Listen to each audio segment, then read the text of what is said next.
Hi everyone, here's a small little webinar I'm going to do on periodization. So the term periodization gets used a lot and it sort of gets mixed up really. So it's probably beyond the scope of this little talk to explain exactly what's meant by periodization, but in terms of within the PaceLab system, I use various forms of planning the whole calendar. So we have concentrated loading, conjugate loading, concurrent, complex, tactical periodization, various Bondarchuk models. There's actually 32 of them. And then there's a weekend warrior in-season program. So here is different examples of periodized models. So we have omni-contraction. So omni-contractions means you're training eccentric, isometric, concentric every week. Whether that's linear periodization or undulating, but it's the same.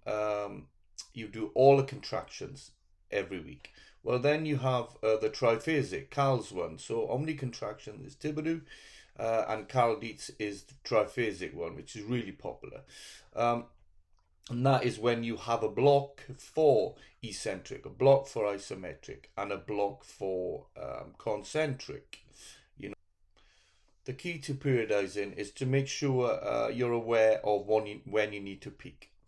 And the residual effect of training. How long do you keep your gains for? So that's ultimately the most important priority. And then you plan from there, okay? So whether that's the omni-contraction, concentrated, Mladen's agile periodization, Bondarchuk or triphasic, whatever you choose, okay?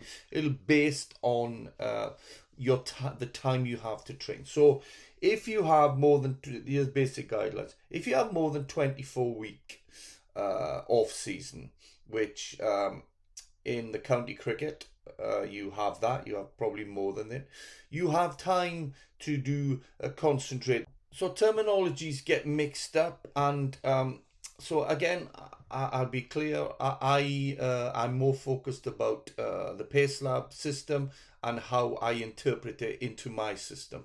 Yes, some of the terminologies are incorrect for those true sort of periodization terminologies, but so for Bondarchuk there's 32, but there's three main ones and there's a variation within those three. So you've got complex stage and block training. So what I then do is put it into a whole calendar. The time within each varies, but it's only 1 or 2 week difference, and then you have a key focus. So you have what I do is called the stage variation combination method. It's a mouthful, but it's basically a mix of different phases with a key focus that suits PaceLab.